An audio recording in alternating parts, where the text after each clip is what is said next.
अब ऊपर मंजिल 5 और नीचे मंजिल 5, जहां जीवात्मा बैठी है दोनों आंखों के मध्य भाग में, ये तो जीवात्मा का शरीर में हृदय है, तो नीचे 5 स्थान और ऊपर 5 स्थान। अब बेचारी नीचे फंसी हुई थी, इसको महात्मा प्रकाश को कमल से समेट कर ले आए और यहाँ एक साथ केंद्रित कर दिया, यानी सिमटाव करके यहाँ खड़ा कर दिया। अब इसको आगे ले चलना, तो सैदल कमल और इसके बाद में ये ईश्वर का धाम, और फिर ऊपर में दूसरा स्थान ब्रह्म धाम, तीसरा स्थान पार ब्रह्म धाम, और चौथा स्थान महाकाल, और 5वां स्थान जो है वो सत्य।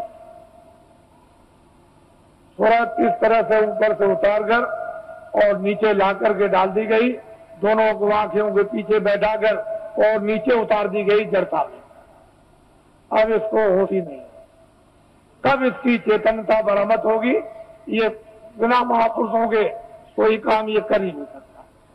और आपके कितने जीवन ऐसे चले बर्बाद हो गए। इसलिए आपको किसी को ऊपर का राज न, ऊपर क्या हो रहा, जहां जीवात्मा बैठी है वो मध्य भाग में ऊपर किसी में वो दिव्य दृष्टि, उसमें क्या हो रहा है ये आपको कुछ पता नहीं। लेकिन जब साधक, जब प्यास लगती है, भूख लगती है, इच्छा जागती है, तब होती है, रोता भी है और जीता है, प्रार्थना भी करता है, जब वेद मिल जाता है तो श्रवण भी करता और ध्यान भी करता है, तो उसमें तरता है और संसार से जीतता है, अपने काम से जीतता है।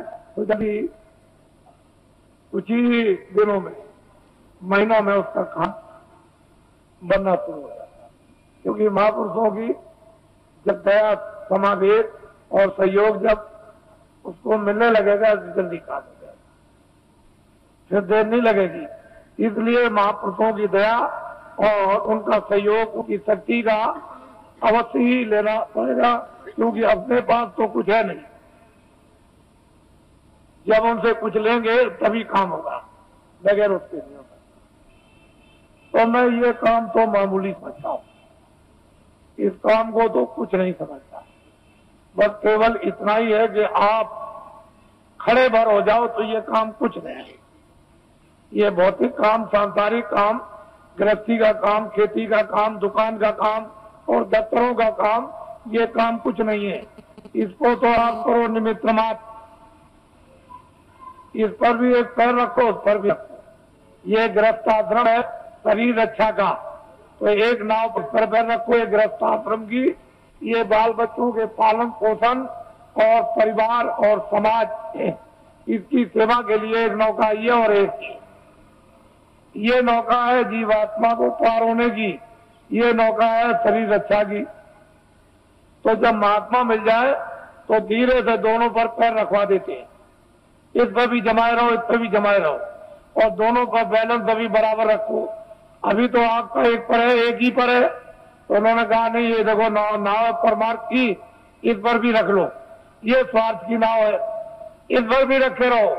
इस पर तो धीरे धीरे अपने उपदेश के द्वारा और दया के द्वारा और शक्ति के द्वारा धीरे धीरे वो जो स्वार्थ की नाव है सांसारिक, उसका जरा सा पैर का हल्कापन और परमार्थ पर जरा वजन ला दिया,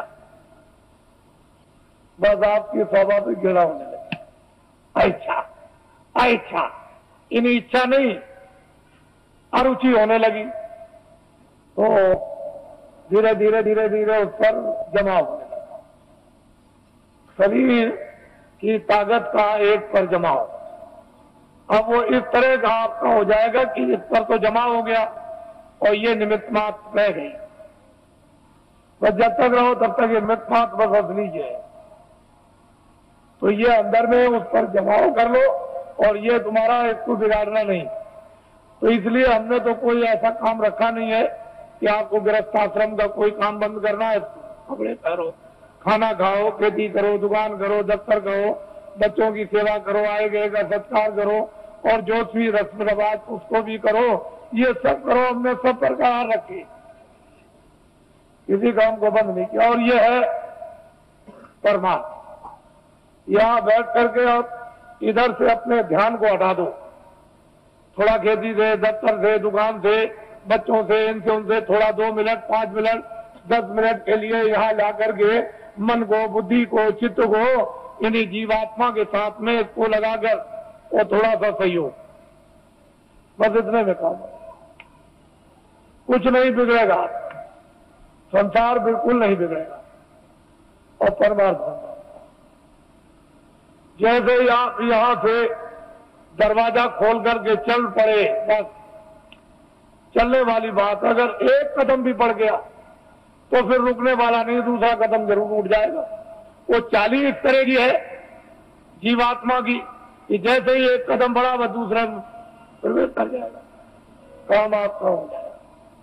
तो इसलिए आपको ये भेद है, अभी कुछ नहीं मालूम कि ऊपर क्या है नीचे क्या है, ये कुछ नहीं है। साधक लोग क्या देखते हैं, क्या पाते हैं, क्या अनुभव करते हैं, क्या आनंद और शक्ति उनको मिलती है, अब ये तो बताने का आपको आदेश नहीं है। वैसे तो ये बता सकते हैं, लेकिन मैं ये नहीं चाहता हूं कि आपको बताकर साधकों का नुकसान हो जाए। साधक अपनी चीज भी रखे और आपको कुछ समझा बुझा भी दें, इनका कोई नुकसान ना हो, आपका फायदा हो जाए। असल में चीज यह है कि गोपनीय राज ये साधक नहीं बताते, ना बताएंगे तो इनसे तो कुछ आपको मिलेगा नहीं, लेकिन जब ये घेर घार करके यहां ले आएंगे तो फिर यहां सब कुछ आपको मिल जाएगा। बस ये समझ लो कि आपके पक्के साथी है, ऐसा मत समझो ये किसी बुराई की तरफ ये ध्यान नहीं देते हैं, ये अच्छाई की तरफ ध्यान देते हैं। इनका लक्ष्य यह है कि बुराई छूट जाए और अच्छाई में प्रवेश हो जाए। वैसे तो बुराई को बुराई आप भी घर में मानते हो, उससे आप भी दुखित हो जाते हो कि ये बुरा है। तो दूसरा अगर आपको ये कह दे कि ये बुरा है तो वो जानता है इसलिए कहता बुरा, आप जानते हो तो आप कहते हो बुरा, तो बुराई ही है और अच्छाई अच्छाई है। तो इसलिए बुराई की तरफ ध्यान नहीं देते, ये तो चाहते हैं कि बुराई हट जाएगी, अच्छा जाएगा, ये लक्ष्य है। तो ये पक्के आपके साथी यानी दोस्त सहयोगी, इनको अपना समझना चाहिए और असली जगह पर पहुंचा दे, इससे बड़ा परोपकारी कौन हो सकता है। तो ये सब चीजें सामाजिक लेकर के चली जा रही है, इनसे अलग थलग आपको नहीं किया जा रहा। तो मैं आपकी जो व्यवस्था योजना है उसको पूरा बना करके तैयार कर चुका हूं और बस यह है कि जैसे ही अपनी जगह पर आप खड़े हो गए वैसे ही योजना आपके सामने रख दी जाएगी। और जब वो चक्र व्यू योजना के अंतर्गत जब आप प्रवेश हो जाओगे तो सारा का सारा गुण उसका ज्ञान और राज आपको सब मिल जाएगा। फिर उसके लिए कोई किसी को परेशानी नहीं होगी। अब यह है कि न जानने के कारण तो सारा संसारी शून्य है, गृहस्थाश्रम बेकार है, काम बेकार है, और जान लिया तो गृहस्थाश्रम अपनी जगह, काम भी अपनी जगह हो जाएगा।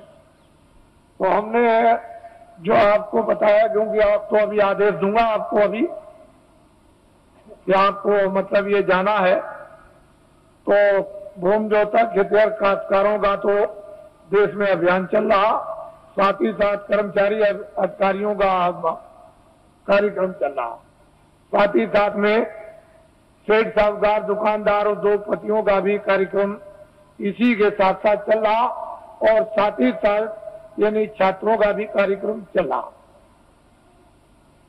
मैं तो ये समझता हूं कि इसमें सब आ जाएंगे।